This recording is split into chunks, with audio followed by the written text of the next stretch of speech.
Children, ఈరోజు మనం heat చాప్టర్లో ఇంపార్టెంట్ బిట్స్ 1 మార్క్ క్వశ్చన్స్ గురించి డిస్కస్ చేద్దాము. హీట్ అంటే ఏమిటి, టెంపరేచర్ అంటే ఏమిటి, ట్రాన్స్ఫర్ ఆఫ్ హీట్ ఏ బాడీ నుంచి ఏ బాడీకి జరుగుతుంది, what is thermal equilibrium, what is specific heat and what are the various applications of specific heat అనేది చూద్దాం. ఇప్పుడు హీట్ మనకి యూనిట్స్ వచ్చేసరికి ఎస్ఐ యూనిట్ జౌల్స్ అని, సిజిఎస్ యూనిట్ క్యాలరీస్ అని, అలాగే టెంపరేచర్ ఇన్ కెల్విన్ ఇచ్చినప్పుడు మనం టెంపరేచర్ డిగ్రీ సెంటీగ్రేడ్ని టెంపరేచర్ కెల్విన్లోకి మార్చాలంటే 273ని యాడ్ చేయాలి. That is temperature kelvin is equal to 273 plus temperature degree centigrade. అలాగే హై టెంపరేచర్ దగ్గర ఉన్న బాడీ నుంచి లో టెంపరేచర్ దగ్గర ఉన్న బాడీకి హీట్ అనేది ట్రాన్స్ఫర్ అవుతుంది. ఏవైనా కొన్ని బాడీస్ కాంటాక్ట్లో ఉన్నప్పుడు వాటి యొక్క టెంపరేచర్ ఈక్వల్గా ఉంది అంటే they are said to be in thermal equilibrium. Thermal ఈక్విలిబ్రియంలో ఉన్నాయి అంటే అవి సేమ్ టెంపరేచర్ దగ్గర ఉన్నాయి. ట్రాన్స్ఫర్ ఆఫ్ హీట్ కూడా ఒక బాడీ నుంచి ఒక బాడీకి ఉండదు. ఆ విషయాన్ని బాగా గుర్తుపెట్టుకోండి. స్పెసిఫిక్ హీట్ అనగానే 1 డిగ్రీ సెంటీగ్రేడ్ రైజ్కి ఉపయోగపడే మనకి హీట్ ఎనర్జీ అనే విషయాన్ని బాగా బ్రెయిన్లో ఫిక్స్ చేసుకోండి. అలాగే what is the formula for heat energy absorbed or released, Q is equal to M into yes into delta T. అలాగే క్యూ is equal to M into yes into delta టీ, temperature difference T2 - T1 కూడా రాసుకోవచ్చు. ఒకవేళ specific హీట్కి formula అడిగితే S is equal to ఇదే ఫార్ములాని మార్చి Q by M into T2 - T1గా రాస్తాము. What are the MKS units? SI unit of specific heat అంటే జౌల్స్ పర్ కేజీ కెల్విన్. అలాగే మనకి సిజిఎస్కి వచ్చేసరికి calories per gram degree centigrade. అలాగే what is the conversion value అని కూడా అడుగుతారు. 1 calorie per gram degree centigrade is equal to 4.186 into 10 cube joules per kg Kelvin.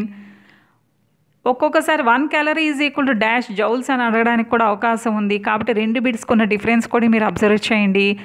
Applications of specific హీట్కి వచ్చేసరికి water melon ఎందుకు ఫ్రిడ్జ్ నుంచి తీసాక కూడా after long time it is so cool అని, ఇలాంటి క్వశ్చన్. అలాగే వాటర్ని ఎందుకు కూలెంట్గా వాడతామో ఒకటే ఒక విషయం. ఇలాంటి అప్లికేషన్స్ అడిగినప్పుడు లో స్పెసిఫిక్ హీట్ ఉన్న సబ్స్టెన్స్ యొక్క టెంపరేచర్ రైజ్ చాలా ఫాస్ట్గా ఉంటుందని, అండ్ అలాగే they will absorb heat very quickly and they will lose heat very quickly అనే విషయం గుర్తుపెట్టుకోండి. వీటిని ఉపయోగించి మనం ఫర్దర్ బిట్స్ అవి ఆన్సర్ చేద్దాము.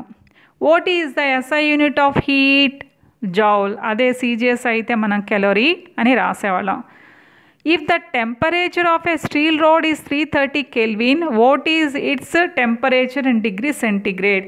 కెల్విన్లో ఇచ్చారు కాబట్టి 330 - 273 వేసినట్లయితే మనకి 57 వస్తుంది. అదే మనకి 57 డిగ్రీ సెంటీగ్రేడ్ అనేది మనం ఆన్సర్గా ఇచ్చాము. ఇలా కెల్విన్లో ఇచ్చి సెంటీగ్రేడ్లో కన్వర్ట్ చేయమని కూడా అడగడానికి అవకాశం ఉంటుంది. థర్డ్ బిట్ చూసినట్లయితే 3 bodies A, B and C are in thermal equilibrium. The temperature of B is 45 degrees centigrade అన్నారు. అంటే మనకి 3 bodies ఇచ్చారు. ఈ 3 కూడా థర్మల్ ఈక్విలిబ్రియంలో ఉన్నాయి అని చెప్పి B యొక్క టెంపరేచర్ ఇచ్చారు మనకి, C టెంపరేచర్ అడిగారు. అంటే A కూడా B కానీ C కానీ 3 కూడా సేమ్ టెంపరేచర్ దగ్గరే ఉంటాయి. అలాగే transfer of heat energy flow అనేది ఉండదు, ఎందుకంటే సేమ్ టెంపరేచర్ దగ్గర ఉన్నాయి కాబట్టి C అడిగారు కాబట్టి 45 degrees అనేది ఆన్సర్గా మనం పెట్టాం. Which towns recorded the same temperatures? Same temperature అన్నా, థర్మల్ ఈక్విలిబ్రియం అన్నా, నో ట్రాన్స్ఫర్ ఆఫ్ హీట్ అన్నా ఒకటే విషయం గుర్తుపెట్టుకోండి. ఇక్కడ ఏం చేశారంటే X, Y, Z అని 3 టౌన్స్ ఇచ్చి వాటి యొక్క టెంపరేచర్స్ అనేది ఇవ్వటం జరిగింది. X 40 degrees centigrade, Y 313 Kelvin, Z 235 Kelvin అని. ఇలా డిఫరెంట్ యూనిట్స్లో ఇచ్చినప్పుడు first we have to convert in the same units. కాబట్టి నేను 40ని ఏం చేస్తాను, 40 + 273 చేసినప్పుడు ఏమైంది, మనకి 313 వచ్చింది. అంటే X వాల్యూ ఎంత ఉంది మనకి 313. అలాగే Y వాల్యూ కూడా 313. Y డిఫరెంట్గా ఉంది. సేమ్ టెంపరేచర్స్ అన్నారు కాబట్టి X, Y సేమ్ టెంపరేచర్ కాబట్టి X అండ్ Y ఆన్సర్గా నేను పెట్టడం జరిగింది. తర్వాత given the temperatures of A and B substances, heat energy is transferred from అన్నారు. ఇక్కడ కూడా అంతే. A 30 degrees centigrade దగ్గర ఉంది, B అనేది 273 దగ్గర ఉంది. కాబట్టి మనం ఇప్పుడు ఒకసారి మళ్ళీ కన్వర్ట్ చేసుకుందాము.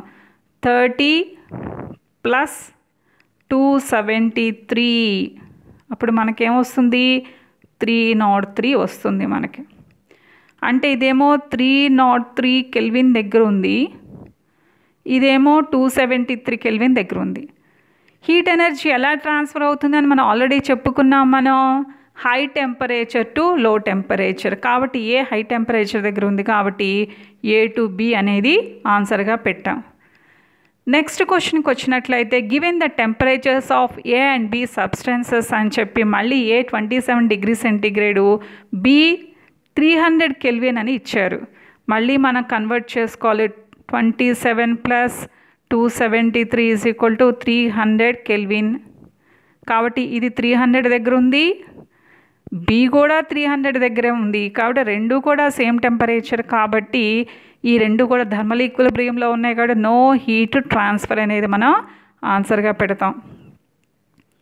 అలాగే net heat lost is equal to net heat gain. This is the principle. Which principle అన్నప్పుడు మెథడ్ ఆఫ్ మిక్చర్స్.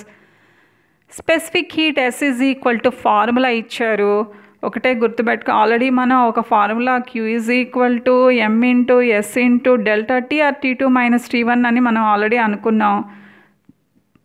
అప్పుడు S is equal to Q by M into T2 minus T1. కాబట్టి ఈ ఫార్ములా ఎక్కడ వస్తుంది మనకి C, కాబట్టి answer Cగా పెట్టాం.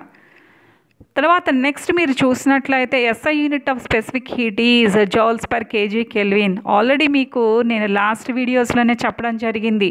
ఎప్పుడైనా ఫార్ములా నుంచి యూనిట్ అనేది డిరైవ్ చేసుకోండి, అలా అలవాటు పడండి అని. ఇక్కడ నేను SI సిస్టమ్ కాబట్టి Q అంటే హీట్ ఎనర్జీ కాబట్టి జౌల్ పర్, మాస్ M కాబట్టి కేజీ, డిఫరెన్స్ ఆఫ్ టెంపరేచర్ కాబట్టి kelvin, that is joules per KG kelvin, that is the unit అనమాట. ఈ విధంగా ఎప్పుడు ఫార్ములా నుంచి యూనిట్స్ అనేవి మీరు డెరైవ్ చేసుకోవడానికి అలవాటు పడండి. What is the heat energy required to raise 1 kg of water from 50 degree centigrade to 60 degree centigrade. అంటే ఇక్కడ టెంపరేచర్ డిఫరెన్సు మనకి 10 డిగ్రీ సెంటీగ్రేడ్ అనేది ఉంది.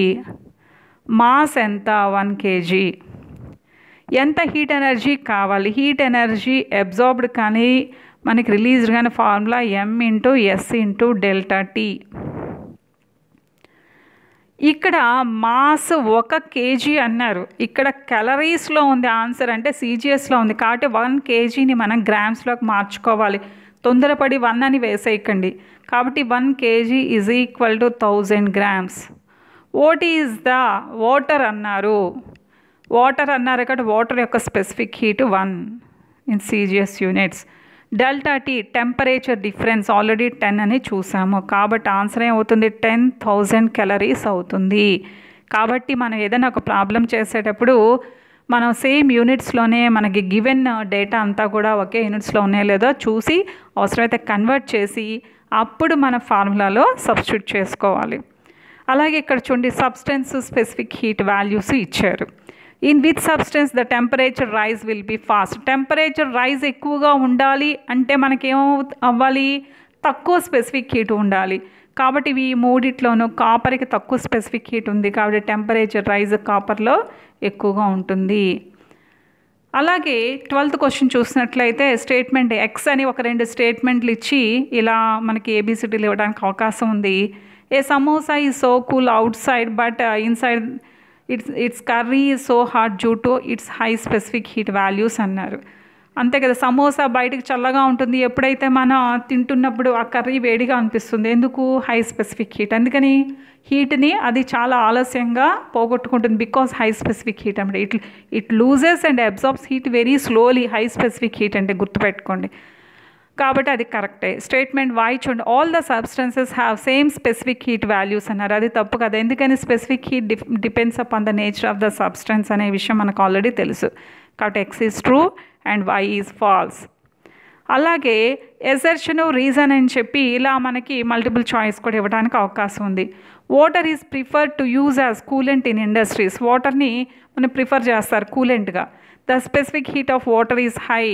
స్పెసిఫిక్ హీట్ ఆఫ్ వాటర్ ఎక్కువగా ఉంది కాబట్టి టెంపరేచర్ రైజ్ అనేది చాలా తక్కువగా ఉంటుంది. And taking so much of amount of heat energy only the temperature increment will be that's what they have to use they are preferring to use water as a coolant. కాబట్టి రెండు కరెక్టే, కాబట్టి both assertion and reason are true. 1 calorie per gram degree centigrade is equal to dash joules per kg Kelvin 4.186 into 10 cube. ఇక్కడ చూడండి అమ్మా, 1 calorie per gram degree centigrade is equal to dash joules per kg Kelvin అంటే ఈ answer రాశాను. Next bit చూడండి, 1 calorie is equal to how many joules. ఇలాంటిది వచ్చినప్పుడు మాత్రం 4.186 గుర్తుపెట్టుకోండి. అలాగే temperature of A body is directly proportional to the average kinetic energy of the particles of the body is directly proportional to the absolute temperature అనే విషయం already నేర్చుకున్నాం. కాబట్టి ఇక్కడ మనకి యావరేజ్ కైనటిక్ ఎనర్జీ అనేది ఆన్సర్ అనేది అవుతుంది. మనకి 1 మార్క్స్లో ఒక్కోసారి define temperature, define specific heat, define calorie అని అడగడానికి అవకాశం ఉంది. What is temperature? The degree of coldness or hotness is called the temperature. Define specific heat, amount of heat required to rise the temperature of 1 unit mass of the substance by 1 degree centigrade. గుర్తుపెట్టుకోండి, heat required to rise the temperature of unit mass of the substance by 1 degree centigrade. ఇదే విషయాన్ని మన what is calorie అంటే ఇక్కడ same అదే amount of heat required to raise the temperature of unit mass of the substance దగ్గర 1 gram of water రాశాను. Same అలాగే 1 degree centigrade యాస్టిస్గా రాయటం అనేది జరిగింది. ఇక ఒక్కొక్కసారి why specific heat is different for different substances అన్నప్పుడు మనం ఇచ్చిన supply of heat different forms of ఎనర్జీకి యూటిలైజ్ అవుతుంది. దాన్నే మనం ఆ టోటల్ ఎనర్జీ ఫార్మ్స్ని కలిపే మన ఇంటర్నల్ ఎనర్జీ అంటాం. ఏవేవి ఆ different forms? Linear kinetic energy, rotational energy, rotation kinetic energy, vibrational energy, potential energy. దేనికైతే మనం ఇచ్చిన heat most of the heat is utilized for the increment of the linear kinetic energy, దానికి specific heat తక్కువగా ఉంటుంది, దానికి temperature rise ఫాస్ట్గా ఉంటుంది. అదే విషయాన్ని ఇక్కడ ఇవ్వడం జరిగింది. కాబట్టి the rise in temperature is high for a substance if the maximum share of heat energy is utilized for increasing its linear kinetic energy. గుర్తుపెట్టుకోండి. అలాగే ఒక్కొక్కసారి మనకి ఒక డయాగ్రామ్ లాగా ఇచ్చి, ఒక ట్రఫ్ ఇచ్చి, ఈ ట్రఫ్లో ఒక 2 టెస్ట్ ట్యూబ్స్ పెట్టి, ఆ టెస్ట్ ట్యూబ్స్కి 2 ఒక స్టాండ్ లాగా పెట్టి, దీనిలో ఆయిల్ పెట్టారు, దీనిలో water, same amount of oil, same amount of water ఇచ్చి వేడి చేశారు.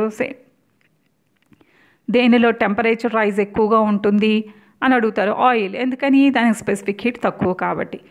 ఈ విధంగా మనల్ని డిఫరెంట్ టైప్స్ ఆఫ్ క్వశ్చన్స్ అనేది అడగడానికి అవకాశం ఉంటుంది. కాబట్టి మీరు ప్రాక్టీస్ చేయడం అనేది చాలా ఇంపార్టెంట్ అమ్మా. నేర్చుకోవడం ఎంత ఇంపార్టెంటో ఒక ఎగ్జామ్ లాగా ప్రాక్టీస్ చేయడం కూడా ఇంపార్టెంట్. అందుకని కింద మీకు ఒక టెస్ట్ లింక్ ఇచ్చాను.